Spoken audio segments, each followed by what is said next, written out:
the right of the public service as a unionized entity to be able to bargain and negotiate freely. So I'm going to come back to these measures. I'll be happy to do so.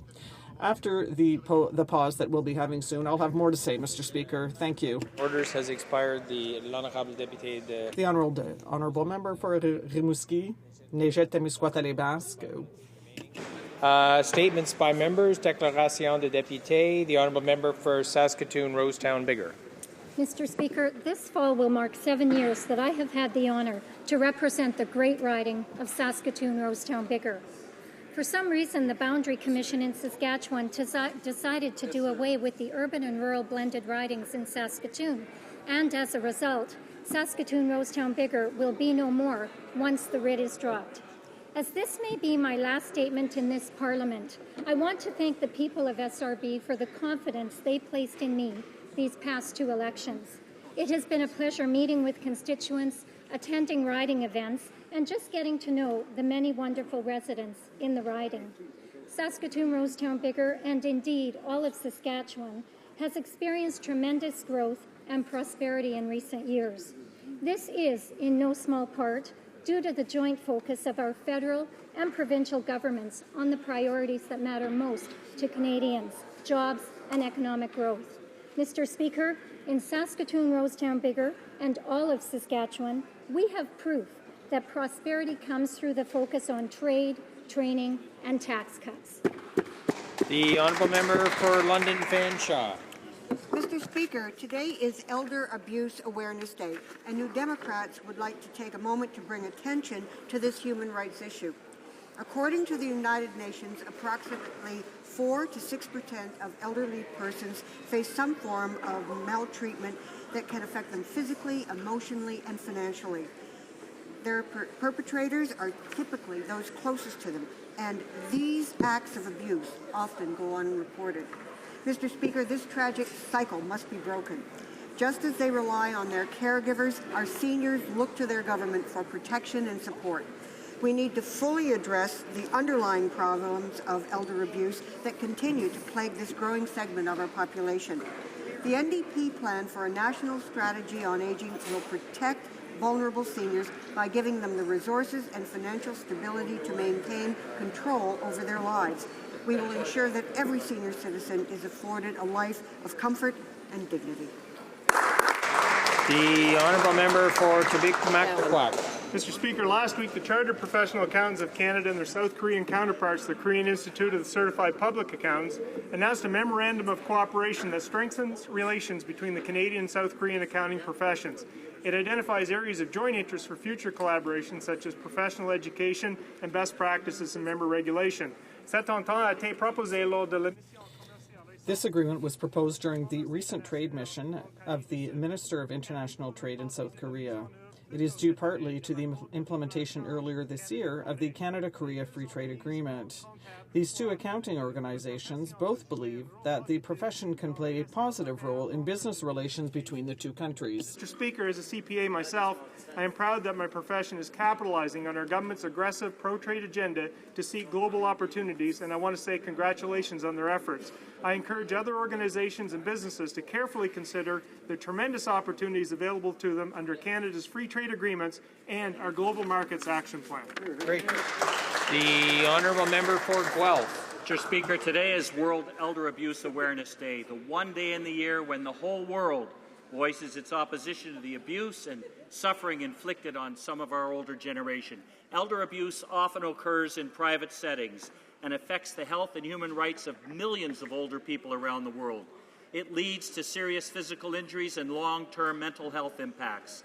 Tragically, the incidence of elder abuse is predicted to increase as many countries are experiencing rapidly aging populations. Let us remember that it is our seniors who built Canada and that they continue to play a vital role in our future. Let us recognize that elder abuse happens in communities across Canada and that seniors from all walks of life remain vulnerable. And let us combat elder abuse by refusing to ignore this problem, keeping our eyes open and alert to its occurrence, and knowing how to provide help. Thank you, Mr. Speaker. The honourable member for Fredericton. Thank you, Mr. Speaker. It's with heavy heart that I rise in this House today to pay tribute to a dedicated, respected, and endearing community leader from Fredericton. Robert Bob Kenny passed away on June the 6th at the age of 72. Bob spent countless hours championing community-led initiatives and serving on various boards throughout Fredericton and New Brunswick. While his passing leaves a hole in our community, his inspiration and vision left behind speaks to his legacy of community service, selflessness, and a passion for bettering the lives of those around him. In 2012, I had the privilege of presenting Bob with the Queen Elizabeth II Diamond Jubilee Medal in recognition of his exceptional contribution to our community. On behalf of all Frederictonians and New Brunswickers, thank you for your truly exceptional contribution to our great community. I ask all members to join me in sending Bob's wife Joan and his daughters Brigitte, Natalie, and Mary Ellen our most sincere condolences. Thank you, Mr. Speaker.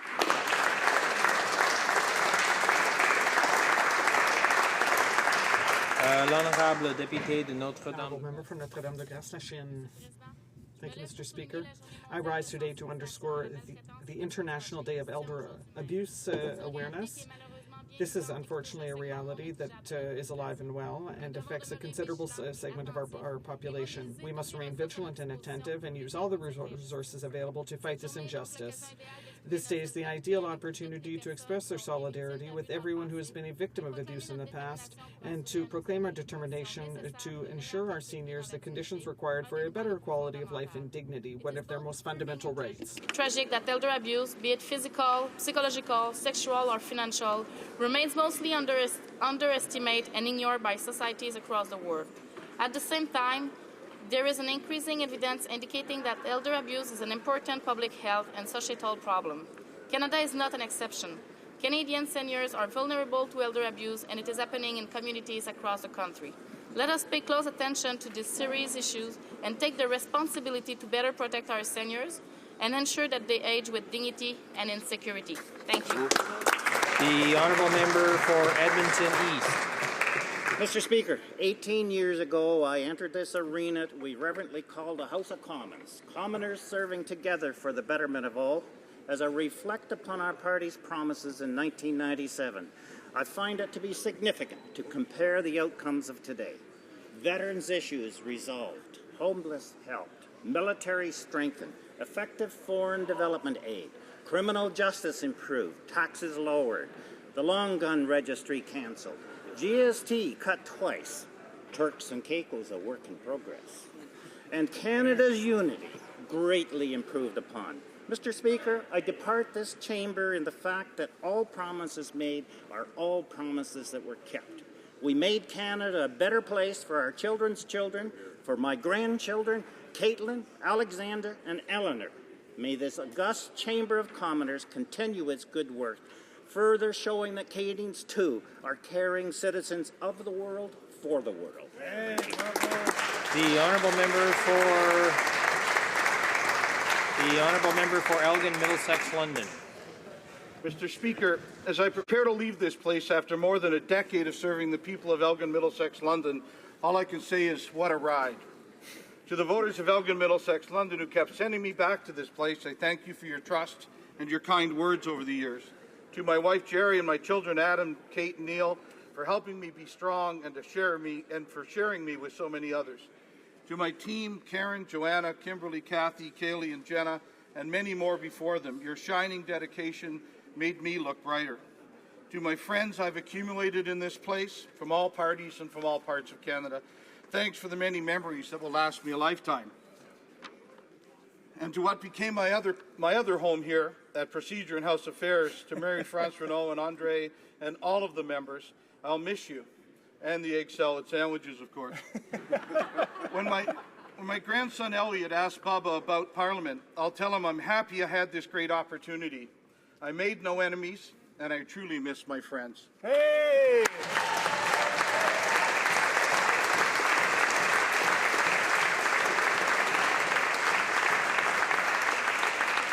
The honourable member for Newton North Delta.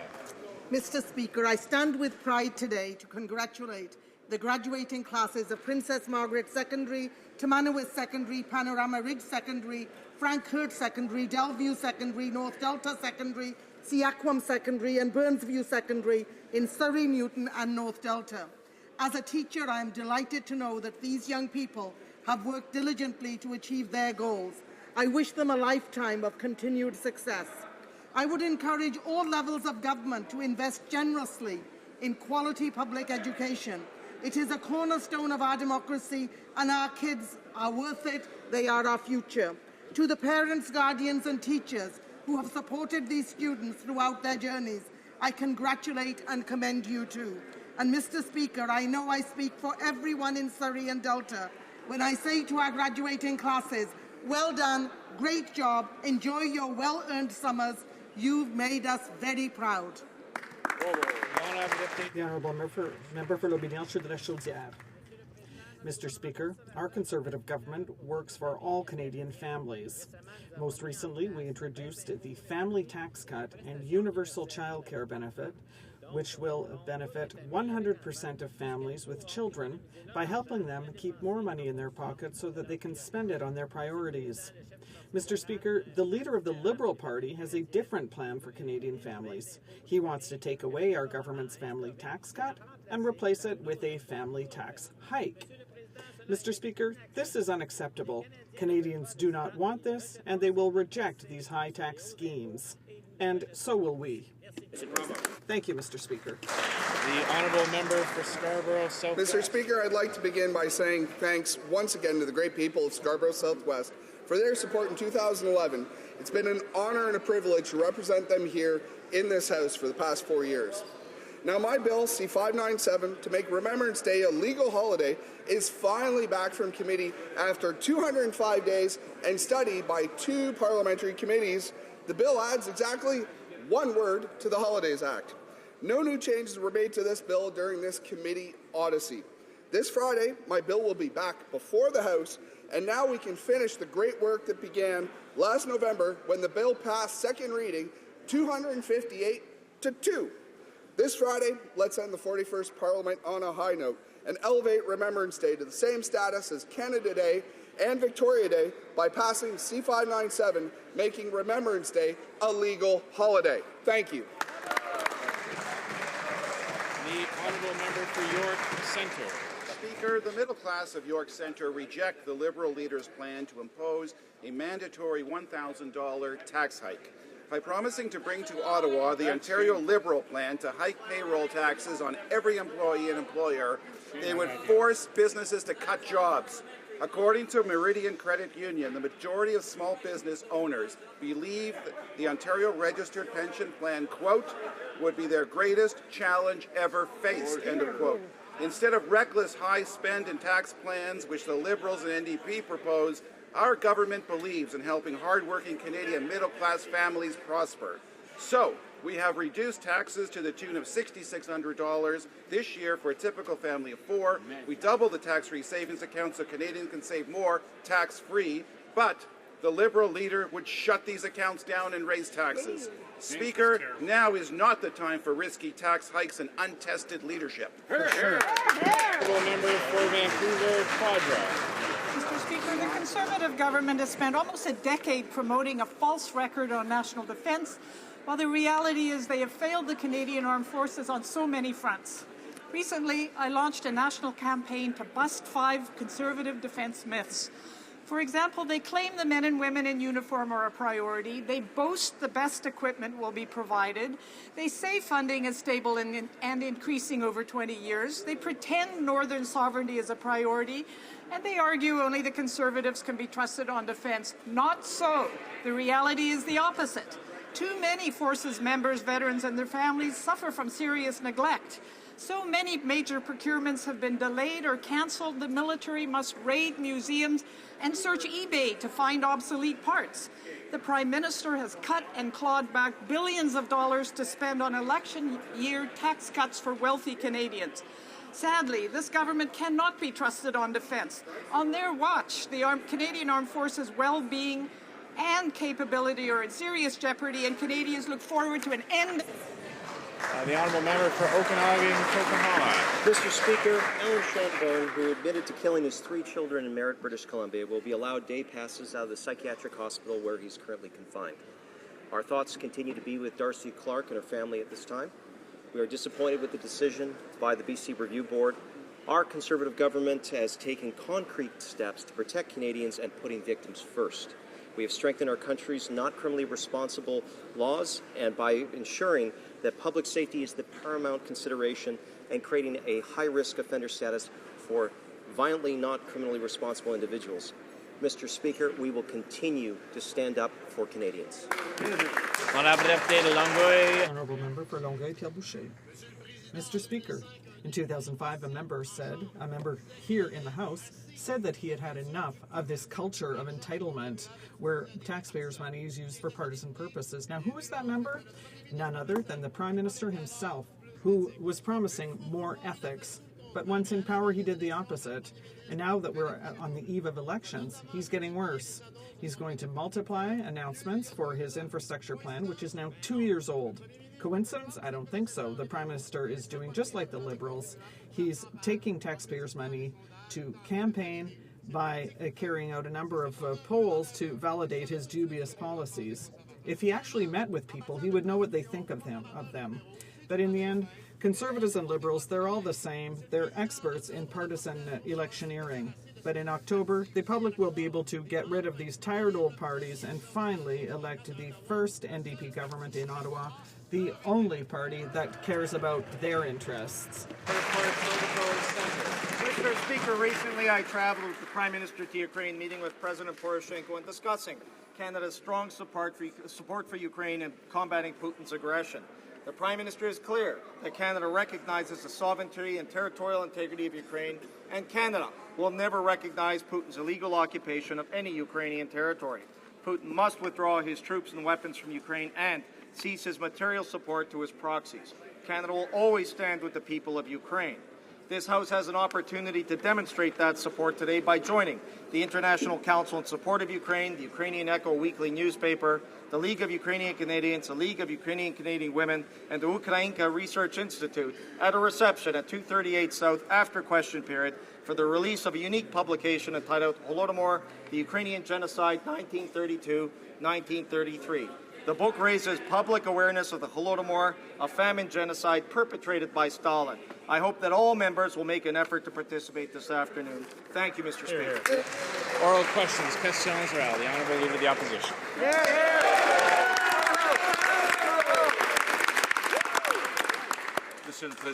Mr. Speaker, the Auditor General flagged 30 more senators for fraudulent expenses.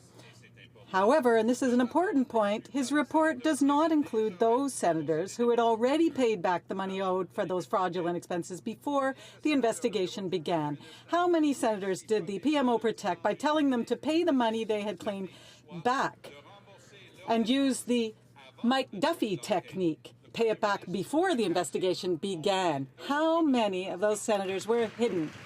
Mr. Speaker. Thank you very much, Mr. Speaker. Mr. Speaker, as you know, and I've said on a number of occasions, it was the Senate that actually invited in the Auditor General to review their expenses, Mr. Speaker, and we expect them to work with and cooperate with that process. But at the same time, Mr. Speaker, the Leader of the Opposition and 67 other members of his party owe the Canadian taxpayers $2.7 million. Now, the Leader of the Opposition himself, he personally owes $400,000 to the taxpayer of Canada, and I hope he will do the right thing and repay that money. The Honourable Leader of the Opposition. Mr. Speaker, Canadian taxpayers are the ones who are going to have to spend another $25 million because senators refuse to walk a few steps more to get to their offices. The Liberal and Conservative senators have no problem in being paid by Canadian taxpayers to travel throughout the country, but it's too difficult for them to walk a few more steps. Will the Prime Minister intervene and tell the corrupt senators that they cannot request another $25 million simply because they are too lazy to walk?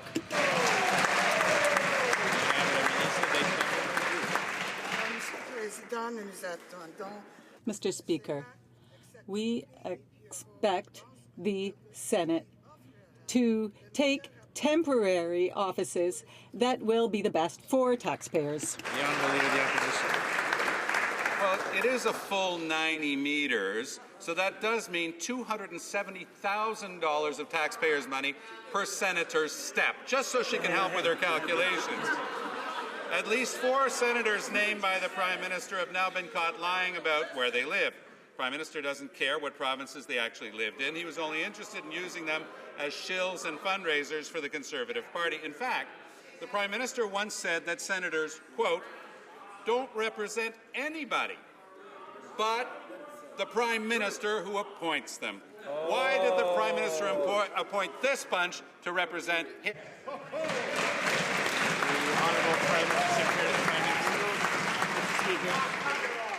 The Leader of the Opposition is completely delusional if he thinks that Canadians will ever give him the opportunity to serve on this side of the House while he refuses to respect the fact that he owes them $2.7 million. If Canadians can't trust him to ethically manage his own office budget, there's no way they will ever trust him to ethically manage the budget of the entire country. I certainly hope that it won't take 17 years for him to do the right thing. The Honourable Leader of the Opposition. Order. The Honourable Leader of the Opposition. Today, the Prime Minister and I are each meeting with Bono and representatives of the One campaign to talk about Millennium Development Goals and how we can work together to fight the kind of gut-wrenching poverty that, thankfully, most Canadians will never see. But while the Prime Minister is talking about fighting poverty, leaked government documents show that he's abandoned the next round of UN development goals before they've even been adopted. Will the Prime Minister confirm that he hid the truth from our G7 partners last week, that his promises to fight extreme poverty around the world are only for show?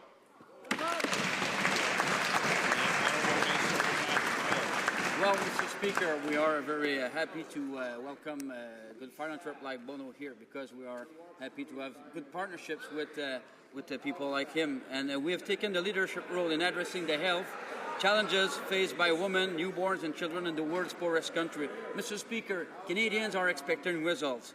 And under our Prime Minister's initiative on the maternal, newborn and child health, we will save the life. It will help to save the life of 1.3 million children and newborns, as well as more than 60,000 women.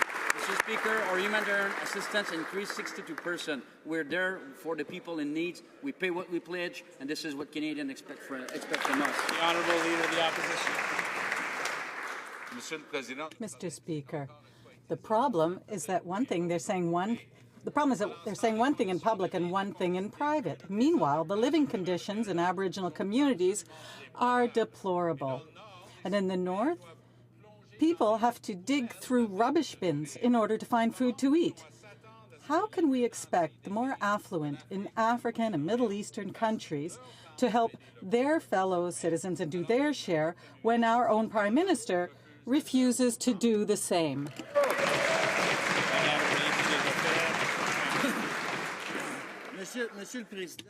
Mr. Speaker, the facts will show, for anyone who is interested in the reality, that there is no government that has done as much for people in the north here in Canada as the Conservative government has done. Mr. Speaker, the fact is this. When you look at investments that have been made in the north, whether it be a new research centre, whether it be an assistance program for quality food, these are all success stories, and we will continue to work with people in the north and continue to ensure their prosperity. Mr. Speaker, the Information Commissioner has taken this government to court over its illegal destruction of records that were and still are subject of a live, unresolved access to information request. Documents filed in court make 3 points. 1, the destruction of these documents was indeed illegal. 2, both the RCMP and the Public Safety Minister were fully aware of that illegality. And 3, the Minister's office pressured the RCMP to break the law and cover it up. Who in the Minister's office counseled that illegal behavior? The Honourable Minister of Public Safety. Mr. Speaker, let's be clear. It's this government that has ended the wasteful and ineffective long gun registry, Mr. Speaker. And we reject any claim that the RCMP did anything wrong by following the press will of Parliament to destroy the data from the long gun registry, Mr. Speaker. It was still possible to access outdated data of the long gun registry. We are fixing that loophole, Mr. Speaker. We will stand up for law-abiding citizens and stop treating them as second-class citizens in this country, Mr. Speaker. Honourable member for Wascana. Mr. Speaker, the government can't slough this off. It's being investigated now by the OPP. If the government thinks they can whitewash this illegality by some retroactive exemption buried in the budget bill, they need to think again. A new government in October could just as easily withdraw that phony absolution, especially for those who pressured the RCMP into illegal conduct and then lied about it. Who concocted the plan to destroy the data illegally while deceitfully telling the Information Commissioner that it was preserved? The Honourable Minister of Public Safety. Mr. Speaker, I'm going to be very clear. Our government is the one that ended the costly and inefficient gun registry after a vote and after having listened to the will of Parliament. But what is shameful, Mr. Speaker, is to have this party and this member who are doing this untruthful advertising, and we are going to put in place an effective system, and we are not going to be disrespectful towards the arms community and those law-abiding Canadians who do not deserve to be treated like second-class citizens. The honourable member. Mr. Speaker, the minister is doing all he can to avoid the question. In 2012, we learned that the Office of the Public Safety Minister, supported by the Office of the Prime Minister, put considerable pressure on the RCMP, counter to the Access to Information Act, that it destroy as quickly as possible data from the gun registry. Will the Conservatives admit that they circumvented the law and that it now wants to retroactively amend the law to cover its actions, and that this kind of retroactive change is unconstitutional and certainly immoral, Mr. Speaker? The Honourable Minister of Public Safety. Mr. Speaker, I'm going to be clear again.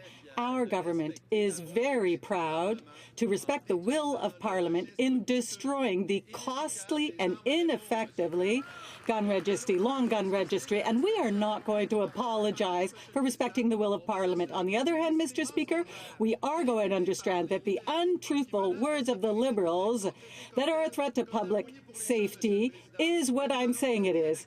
It's a dog's breakfast, Mr. Speaker, and we are going to make sure that those law-abiding Canadians are respected and are not treated as second-class citizens. Mr. Speaker, Canada is lagging behind in international assistance contributions. Even the minister has admitted that Canada's financial contributions to development is sliding. Canada is at the bottom of the list of donor countries. We are very far from the 0.7% of gross national income that was set by the international community. How, Mr. Speaker, did it get to this point? Why does the Conservative government refuse to do its fair share? The Honourable Minister. Mr. Speaker, on the contrary, the Prime Minister has taken a leadership role in addressing the Millennium Development Goals and the contributions that are required for maternal and child health. And let's just take a look at the results. In 2011, there were, over the past 5 years, the mortality level has gone down. The mortality level has gone down of mothers and children. In 2013, many diseases were avoided, and 5 million children were treated with vitamin A. Mr. Speaker, we do what we say, and we are getting results. The Honourable Member for Laurier-Sainte-Marie. Education and a future to those children. Mr. Speaker, 94% of Canadians believe it's important to improve the lives of the world's poor. But Canada's record is embarrassing. Our international assistance is at the lowest level in a decade. And only under the Liberal government of Paul Martin was it ever lower. Even the Conservative government in the UK reached the 0.7 goal. Why isn't Canada pulling its weight?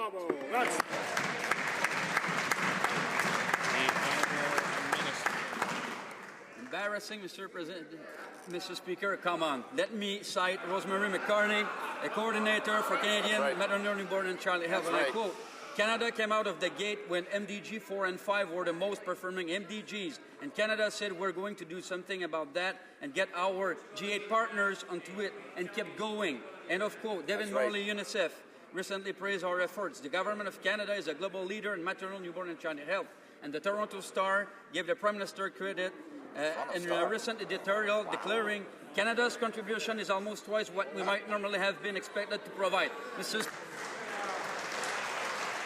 The honourable member for Ottawa Centre. Mr. Speaker, we can't expect others to follow if we don't lead. And just today, a leaked memo shows this government won't implement a UN Sustainable Development Plan here at home.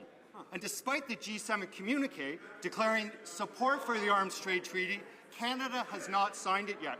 Every one of our friends and allies have signed this treaty, Mr. Speaker. Everyone in the G7, everyone in NATO, 130 countries have signed the Arms Trade Treaty. So a basic question to this government, why won't they take a leadership role and at least sign the Arms Trade Treaty? The Honourable Minister of Foreign Affairs.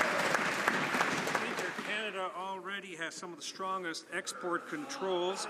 The treaty actually brings countries up to our already export control standards, and we're going to continue consulting with stakeholders and experts to ensure that this treaty will not affect lawful and responsible firearms owners, and we will only make a decision to join this treaty if it's determined that it's in the best interest of Canada and Canadians. The Honourable Member for La Pointe de l'Île. Mr. Speaker, there is always a double standard with this Prime Minister. He promised to clean up in the Senate. But since taking power, he has had no plan to reform the Senate. And now there is nothing. Status quo, despite the Supreme Court ruling. We learned that the 30 Liberal and Conservative senators named in the Auditor General's report could possibly all be investigated by the RCMP. This is a real pattern of abuse in the Senate. And the Prime Minister is sitting back with his arm crossed. What are they going to do? Are they going to clean up once and forever in the Senate? Thank you very much, Mr. Speaker. Mr. Speaker, as I already said in this question period, it was the Senate that invited in the Auditor General to review their expenses. He, of course, came forward with a report that showed some 30 senators in dispute, Mr. Speaker, but at the same time, Parliament, this side of the House, has come forward with a report that shows some 68 members of Parliament with 3 times the amount, Mr. Speaker. In fact, all 68 of those happen to be NDP members of Parliament. This particular member owes her constituents over $27,000, and I hope that that member will do the right thing and pay her constituents back. Honourable Member for La Pointe de l'Île. Just as if this weren't enough, Mr. Speaker, we have learned from Public Works that the temporary offices of these senators could cost taxpayers another $24.5 million, and only so that the Liberal and Conservative senators will not have to walk one extra block to get to Parliament. Really? It is more than high time that we abolish this indefensible institution. But meanwhile, will the Prime Minister put his foot down and say no to the senators who want an extra $24.5 million for their offices? The Honourable Minister for Public Works. Thank you, Mr. Speaker. As I already said, we expect the Senate to use temporary offices in a building that will represent the best value for money. The Honourable Member for Timmins James Bay. Mr. Speaker, last week Conservatives and Liberals rubber-stamped another $57 million to the Senate. Now we learn the Senators are going to ding taxpayers for $24 million because they just don't want to have to walk an extra block to go to work. Now this government is a party that's lost their way. They become the defenders of entitlement while New Democrats will defend the taxpayer. So simple question, will they work with the New Democrats to end this rip-off of the taxpayer by rich insiders who are too lazy to walk a block to go to work? Minister of Public Works. Mr. Speaker, quite frankly, the member opposite in his party spending taxpayers' money in illegal offices is not an effective use of taxpayers' money. But Mr. Speaker, Public Works is a common service provider, works to fulfill requirements of the Senate. We do hope that the Senate will agree to occupy a building that provides the best value for taxpayers' money. Well done. The honourable member for Timmins, James Bay. They really need help with their answers. No wonder so many Conservatives are jumping ship. You know, this used to be the government that railed against the Senate. Now they're the party that defends Duffy and Wallen. And just like they become a mirror image of the corrupt old Liberal government. Remember how the Prime Minister, when he was in opposition, used to rail against Paul Martin for spending millions on partisan polling and advertising? Now in the dying days of this corrupt government, they've turned the taps on to try and kickstart their electioneering machine. So simple question. Take your hands out of taxpayers' pockets. Spend your own money on...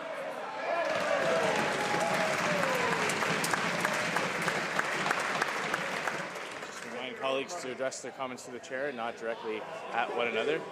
The Honourable Minister of Employment. Thank you, Mr. Speaker. I gather the question was about advertising. The reason that we are communicating with Canadians is to tell them about the expanded universal child care benefit. The benefit that has already lifted 41,000 children out of poverty and into the middle class is being expanded. It's being expanded. 100% of children under the age of 18 will be eligible to receive it. $2,000 for kids under 6. It's $720 for kids 6 through 17. I understand the NDP wants to take that money away and spend it on big bureaucratic programs. We're going to tell parents about it and make sure they get the money they're owed. The honourable member for Pontiac. Mr. Speaker, everyone knows what they're doing. A few months away from the elections, the Conservative Party of Canada is increasing its polling in order to find out Canadian voter concerns at the expense of taxpayers. The Privy Council office is supposed to provide non-partisan support to the Prime Minister. And yet the PCO spent almost $500,000, yes, $500,000, on finding out what Canadians' opinions are on, for example, the Islamic State, taxes, and Senate reform. When will the Conservatives stop using taxpayers' money as their own campaign war chest?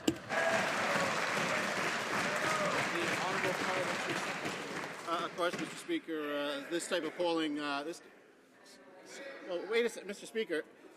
There are so many things that are confronting this country and that are confronting the international community. And the member for Hamilton Centre thinks that this is the right time to hurl a comment about my hair, Mr. Speaker. Of all the members to be critical like a schoolyard bully, the member for Hamilton Centre thinks that that's funny.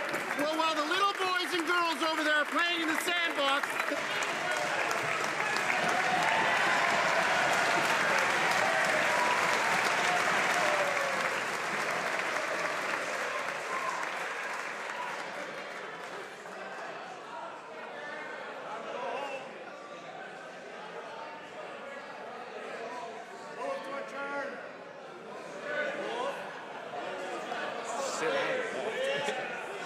The Honourable Member for Burnaby, New Westminster. Boy, do Conservatives not want to talk about these most recent scandals, Mr. Speaker. We've got a scandal-plagued government on its last legs, spending their last days wasting millions of tax dollars on self-promotional partisan advertising and partisan public opinion polling, and rolling out cynical election-style infrastructure photo ops. Every unfair advantage they can think of to try and cling to power. And now it's the Prime Minister playing the part of Paul Martin. Now, how can the Prime Minister justify this cynical electioneering when he should be hanging his head in shame? Thank you very much, Mr. Speaker. Talking about hanging his head in shame, this is a member of Parliament who was very happy to accept an extra $40,000 to his salary when the member for Skeena-Bulkley Valley was fired, Mr. Speaker, but not the responsibility that comes with the office. When he was asked how he would repay the $189,000 he owed, quote, he said, "No, no, no." And then he went on to say, well, first off, Peter, that's not these. These are figures that go for somebody else in office, Mr. Speaker. That's this man's legacy, Mr. Speaker. Pay back the $189,000.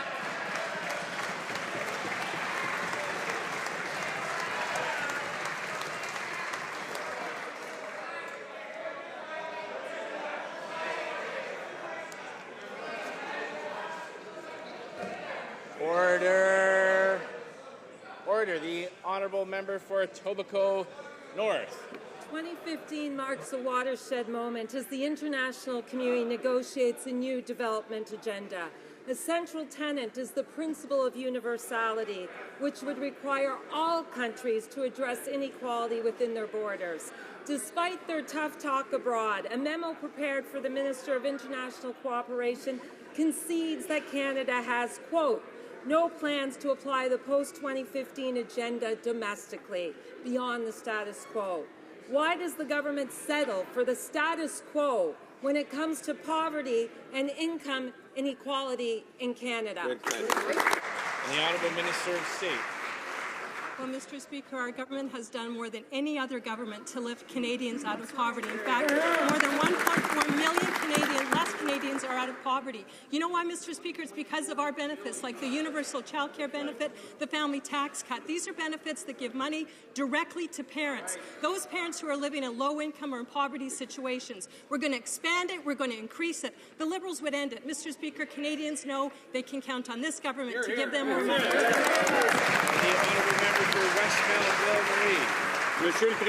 Mr. Speaker, 1 Canadian in 7 lives in poverty. In 2011, 13.3% of children in Canada were living in poverty. Mr. Speaker, that number was 40% for Aboriginal children. And yet, according to a memo sent to the Minister, Canada has no intention of implementing the post-2015 Agenda for Sustainable Development domestically, nor does it intend on respecting any new reporting obligations. Canada is setting a terrible example for other countries. Why will the government not take the lead and set an example?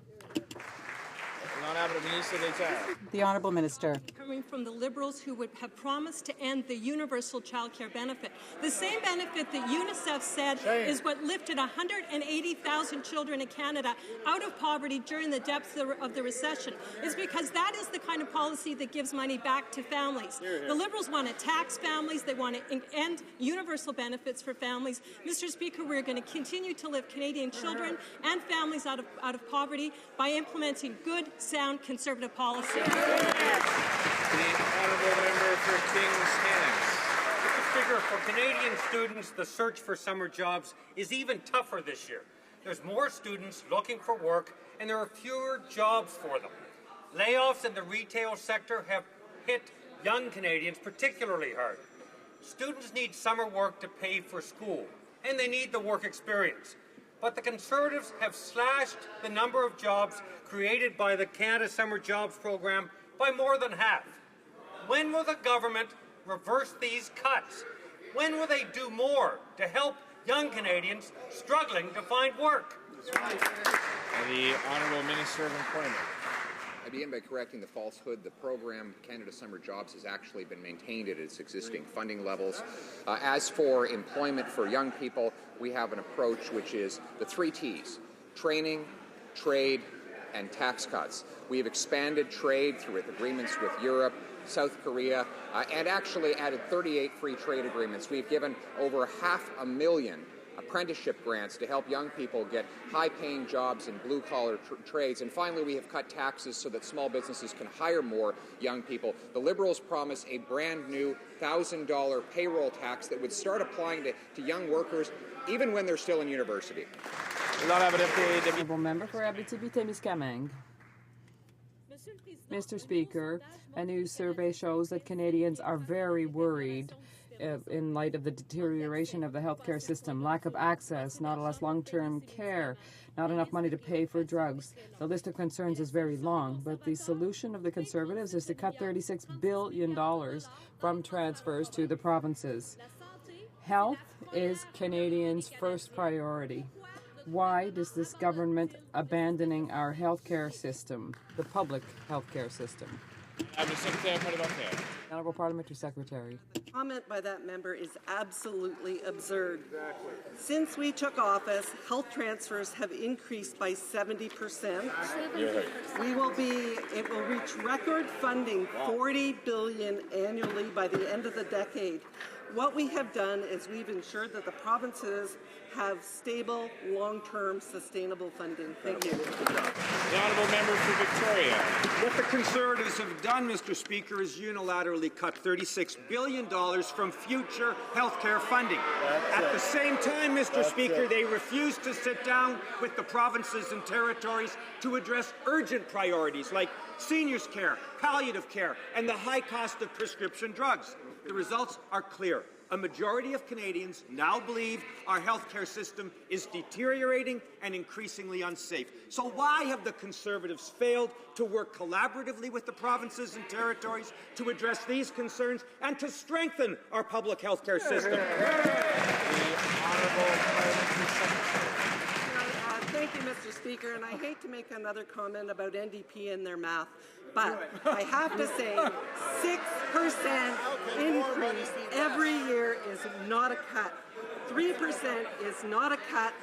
And the other important fact is dollars are not the only thing that's going to make a difference. Today our minister was talking about innovation, investments in innovation that are going to make a huge difference. So, Mr. Speaker, we're proud of record levels of transfers to the provinces. We're proud of the work that we do. The honourable member for Davenport. Well, the Conservatives have landed in a familiar place once again, Mr. Speaker. They're back in court.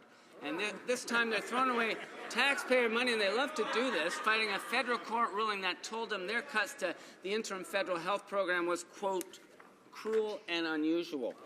You know, their pathological single-mindedness to attack children and pregnant women, deny them health care, it's an obsession, Mr. Speaker, that goes right against the main frame of Canadian values.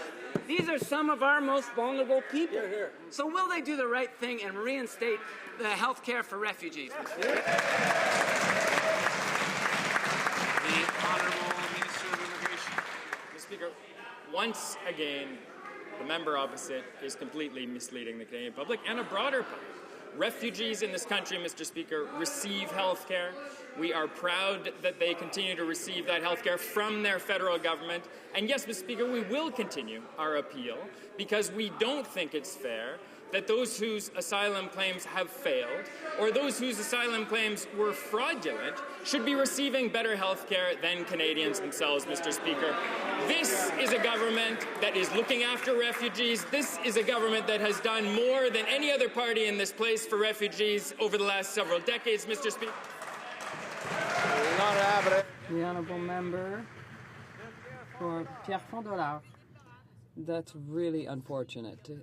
The minister's denying there's even a problem. The Conservatives have to stop playing petty politics when it's an issue of people's health. The federal court was clear. Reducing coverage of health care for refugees is a violation of our Charter of Rights and Freedoms. And rather than complying with that, the Conservatives have decided to appeal it. That's shameful. Will the Conservatives finally listen to the doctors and experts and the federal court and stop carrying out a smear campaign against health care for refugees? The Honourable Minister of Immigration. Mr. Speaker, the honourable member, once again, is wrong. Refugees and protected people receive excellent health care in Canada. Yes, we are going to appeal it in court because the people whose claims have failed and fraudulent claimants should not result in fees or costs to Canadian taxpayers. We'll protect refugees and the interests of Canadian taxpayers, unlike the NDP. Member for Red Deer. Mr. Speaker, my constituents believe in justice. They want to know that when a criminal or a terrorist harms a Canadian, that their government will work to ensure that justice is delivered and those responsible have to answer to the law. Too often, crimes go unpunished and people lose trust in our justice system. Can the Minister of Public Safety provide an update on the case of the 2008 kidnapping of my former constituent, Amanda Lindhout? The Honourable Minister of Public Safety. Mr. Speaker, I thank the member for Red Deer for the support that he's brought to Amanda Lindhout and her family. I also want to emphasize the integrated security team that helped the authorities in Malaysia, and I want to confirm that an arrest has been made in regard with this crime that was committed. And Mr. Speaker, it was a complex operation that was successfully completed. terrorist who harms a Canadian anywhere in the world can be assured that Canada will hunt them down and make sure that they fail to face the full force of the law. Honourable member for Brossard-La Prairie. Mr. Speaker, in Trudeau and Pearson airports, hundreds of airport workers are fearing for their jobs. They accuse Air Canada and other airlines of changing fuel suppliers in order to rehire the same employees by paying them less and reducing their benefits. The threatened workers have filed complaints of unfair practices before the Canada Industrial Relations Board. Will the Conservatives stand idly by while hundreds of people lose their jobs? Mr. Speaker, as I said in this House last week, we allow the employers and employees to work together to come up with the best solution for themselves at their place of work. We'll continue to encourage them to do that, and if they require the support of the mediation conciliatory services at Labour Canada, we're happy to help. The honourable member for Parkdale High Park. Well, Mr. Speaker, hundreds of airport workers' jobs at Pearson and in Montreal are in peril. Some are being asked to take a 30% pay cut. Others will lose their jobs. Now, this is just the latest in a pattern of contract flipping at Pearson that's meant lost jobs, reduced pay, and cuts to benefits. So, given that the deadline for layoffs is looming, it's the end of this month, will she now take concrete action to protect these jobs and wages while the Industrial Relations Board investigates these serious complaints? Excellent.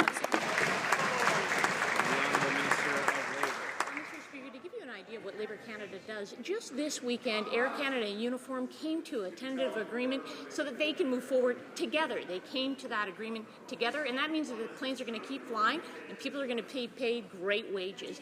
What we're doing now is making sure that parties can continue to speak together. As I mentioned, they come up with the best solutions together, usually without us moving forward here, and we want to continue to encourage them to do so by having the federal mediation services available if they require them. The honourable member for Welland. Mr. Speaker, the tourism industry is responsible for 600,000 jobs in cities and towns across Canada. And people in my riding at Welland and across Canada know how important tourism is to local economies. But not only have Conservatives slashed the budget of Canada's Tourism Commission by nearly 30%, the Minister of State actually bragged about how much he'd cut. As a result, Canada has dropped dramatically as a tourism destination. Simple. Why do Conservatives continue to ignore a sector that employs so many Canadians? Mr. Speaker, contrary to what the member just said, it's false. We didn't cut any money from the Canadian Tourism Commission. We increased the budget by $30 million, Mr. President.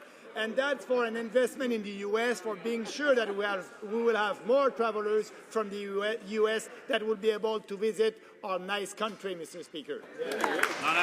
Honourable member for Quebec. Mr. Speaker, I think we have to give the facts here because the Canadian tourism industry was cut by 19% in 2014. For thousands of workers in the Quebec City tourism industry, summer is the very definition of the tourism season, even though it's short. But the Conservatives have reduced the budgets of the agency that promotes Canada abroad as a world-class tourism destination, and our tourism businesses are taking the hit. In 2014, Canada ranked 20th out of 50 countries for tourism income or revenues compared to 17th in 2013. Will the Conservatives finally invest to protect the Honourable Minister of State? Mr. Speaker, I was wondering where my colleagues been because a few weeks ago in Niagara Falls, we made an important announcement about investing $30 million more in Destination Canada to promote our country. And the entire tourism industry was very happy about the announcement. So the figures she's giving us are completely false. There's been an increase in the budget in the Canadian Tourism Commission for Destination Canada, and we are confident that they will carry out their role and bring even more visitors to Canada. Mr. Speaker, Stats Canada has confirmed what families who rely on manufacturing jobs already know. Times are tough and getting tougher. Manufacturing sales fell another 2.1% in April, the third decline in 4 months. In fact, sales are 7.3% lower than their post-recession peak. Conservatives say, of course, manufacturing will rebound if we just wait and wait. But unemployed families are tired of waiting. How many jobs does the sector have to lose before the Conservatives will admit their fiscal failures? Or do we have to wait for more ads to tell us how great things are? The Honourable Minister of Industry. Well, Mr. Speaker, of course, the math of this is quite simple. 1/3 of Canadians live in the province of Ontario. Ontario is over 40% of the Canadian economy, and the backbone of the Ontario economy is manufacturing. That's why, when we came forward with Budget 2015, we worked with the province of Ontario, we worked with the private sector, we worked with the auto sector and aerospace sectors to come forward with a package of policies that would make sense. And that's why the Canadian Manufacturers and Exporters, that's why the Canadian Auto Parts Manufacturing Association, and others who actually work in this sector, with whom we work, have said that our budget is the right way forward to ensure that we're creating jobs, creating growth, and creating a long-term prosperity for Canada's manufacturing sector. The Honourable Member for Toronto Central. The numbers don't lie, Mr. Speaker. The manufacturing performance is dismal, particularly with the dollar at 81 cents. And it is part of a wider trend. The trade deficit has soared to historic highs. In January, $1.8 billion. In February, $2 billion. In March, an all-time slump, $3.9 billion. In April, another $3 billion. That is a total deficit so far this year of more than $10 billion. Without reciting talking points, can this government explain how it will turn those terrible numbers around? The Honourable Minister of Trade. Well, Mr. Speaker, I do not accept the premise of that question. No government has done more to advance Canada's trade interests than this Conservative government. That's why we've concluded free trade agreements with 38 different countries around the world, and we've also concluded 29 investment protection agreements. Mr. Speaker, had the member actually reviewed the statistics, she would have found that non-energy exports actually went up 6.2% over the previous year. It's the first time that Canadian exports last year were over $1 trillion. We're very proud of that accomplishment. The Honourable Member for Newton North Delta. While the Prime Minister was off at the G7 signing feel-good statements about taking action on poverty at home and abroad, the Minister of Internal Development is quietly admitting the government has no intention to address poverty here at home. Despite rising inequality, hundreds of thousands of Canadians turning to food banks every month, growing numbers of working poor, and First Nations who don't have access to clean drinking water or safe housing, the Conservatives see no reason to act. Why are the Conservatives refusing to address poverty right here in Canada? The Honourable Minister of State for Social Development. Mr. Speaker, I already talked about the numbers in terms of poverty that we've seen since we've come into government. In fact, Mr. Speaker, we've seen the level of poverty decrease substantially because of the benefits that we provided, like the universal child care benefit, and now we've introduced the family tax cut. Mr. Speaker, what we know about the Liberals and the NDP is they don't like the universal child benefit because they want to pick and choose who gets the benefits. We believe that all families should get it, and the evidence shows that that is what's helping lift children and families out of poverty. Honourable Member for St. Albert.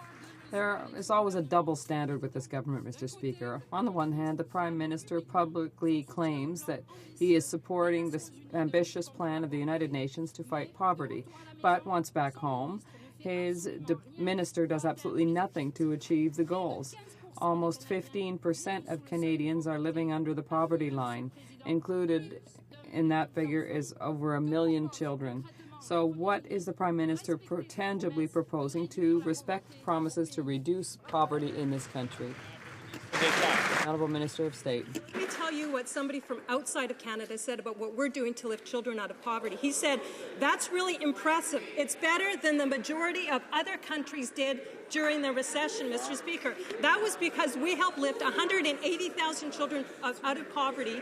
We know what the NDP and the Liberals would do. They would end benefits to families. They would increase taxes. They would increase taxes on seniors, on job creators, on the most vulnerable. We're going to continue with evidence-based policies. We look forward to seeing more families supported. Mr. Speaker, let me read from David Morley, President and CEO of UNICEF Canada. He said the money that we provided kept money in circulation. The Honourable Member for Mississauga South. Mr. Speaker, our Conservative government has consistently lowered taxes and created voluntary savings options like the tax-free savings account. Our low-tax plan saved $66 this year for a typical family. But the $6,600. Thank you. But the Liberal leader has exposed his scheme to cut back tax-free savings accounts and hike taxes. My question is for this government. Could the Minister of State for Finance please clarify the government's position on mandatory payroll taxes? Hear, hear. The Honourable Minister of State Well, I'd like to thank the member from Mississauga South for that good, hard-working member. That's correct. That's right. The Liberal leader has confirmed that he would impose a $1,000 tax hike on middle-class workers.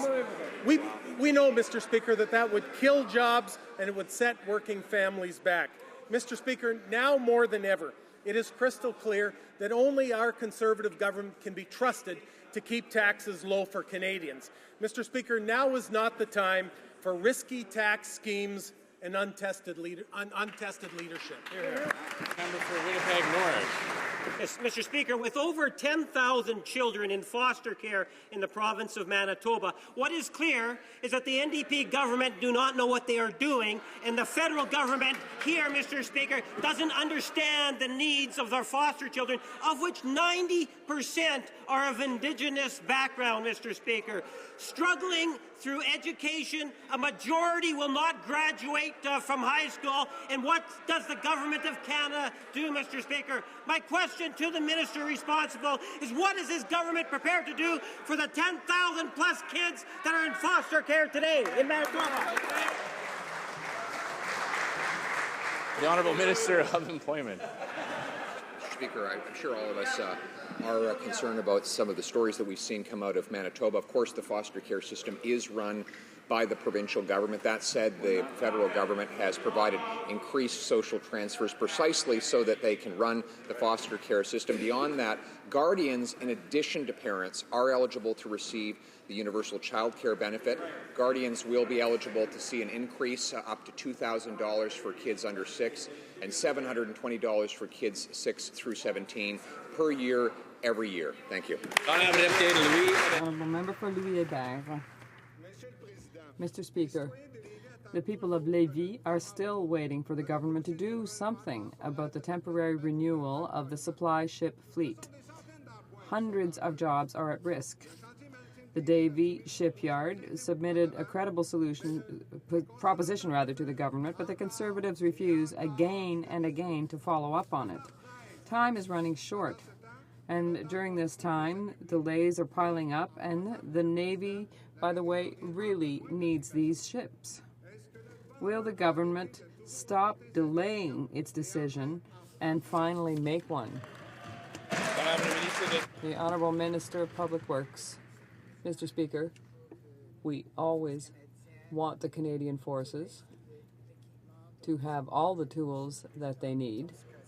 And in this case,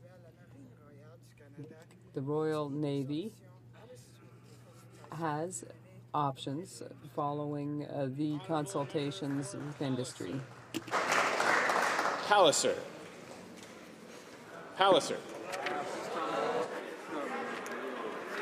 Thank you, Mr. Speaker. Mr. Speaker, seniors across our country have expressed concerns about elder abuse and financial abuse and fraud. Our government has a record to be proud of when it comes to protecting seniors and supporting elder abuse awareness. Can the Minister of State for Seniors please update this House on her work to combat elder abuse?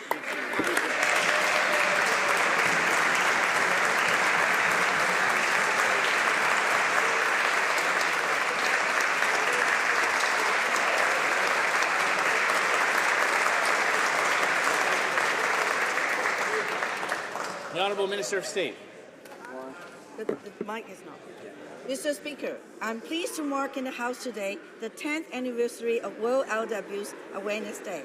This government has a strong record of standing up for seniors.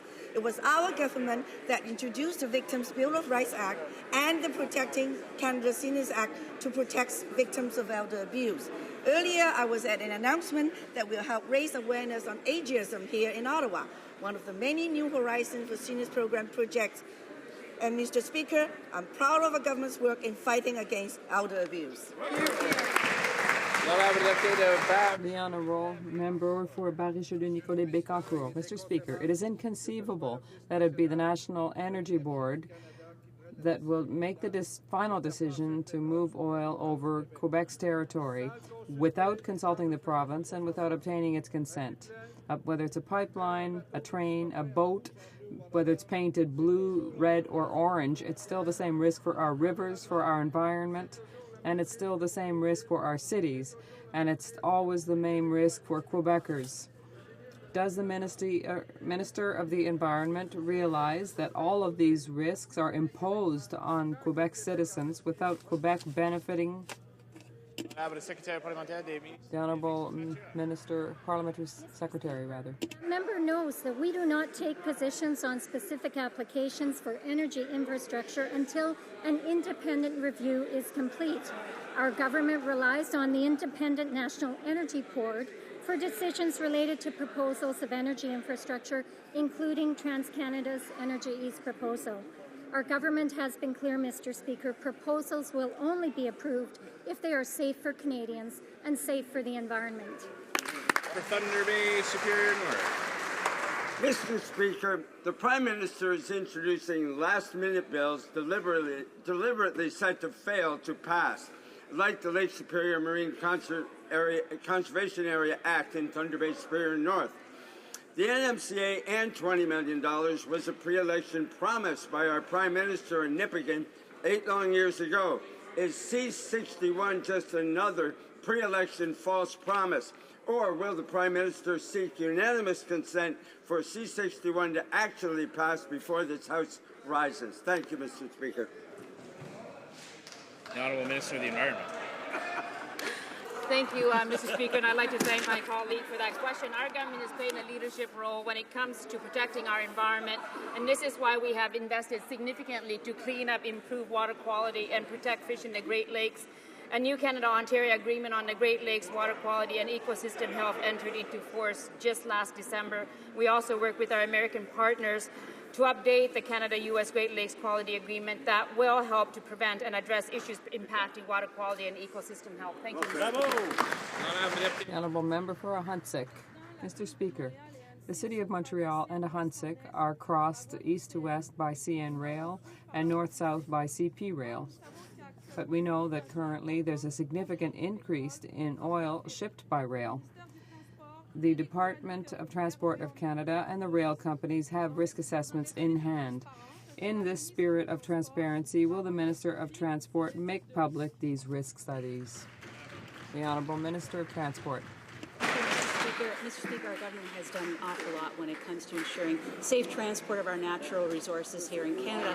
One of the things that we have done is we're working with the Federation of Canadian Municipalities on sharing information that is needed for first responders, and Federation has, of course, been very grateful for the information that we do provide. With respect to these risk assessments, Mr. Speaker, they are considered proprietary information. They will be utilized in good faith by the Transport Canada officials to ensure that we're doing everything we can to make sure that the regulation of this oil by rail is done as properly and as safely as possible. Well said. The Honourable Member for Avalon. Mr. Speaker, for a number of years, this government has promised the residents of Newfoundland and Labrador parity when it comes to the rest of Atlantic Canada when it comes to the food fishery. Still, we have one set of rules for the Maritimes and a different set of rules for Newfoundland and Labrador. The Minister promised to look at all the options last July, but still there's been no change. When will this government stop treating the residents of my riding and my province like second-class citizens and extend them to the same rights to catch food for fish as fishers in her own province? The Honourable Minister of Fisheries and Oceans. Thank you, Mr. Speaker. We certainly understand how important the food fishery is to Newfoundland and Labradorians, and that's why we're looking into the matter to see if there's any way we can extend the food fishery so that people will be able to go and get their food for the winter. That concludes question period for today. I know, I feel terrible too. I would like to draw to the attention of honourable members the presence in the gallery of Bono, lead singer of U2 and co-founder of the One campaign, present today with representatives of the Canadian International Development Sector community.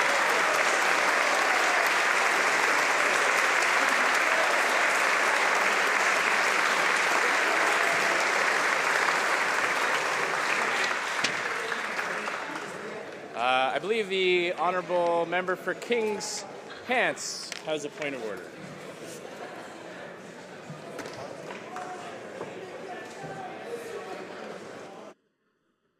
Right down here.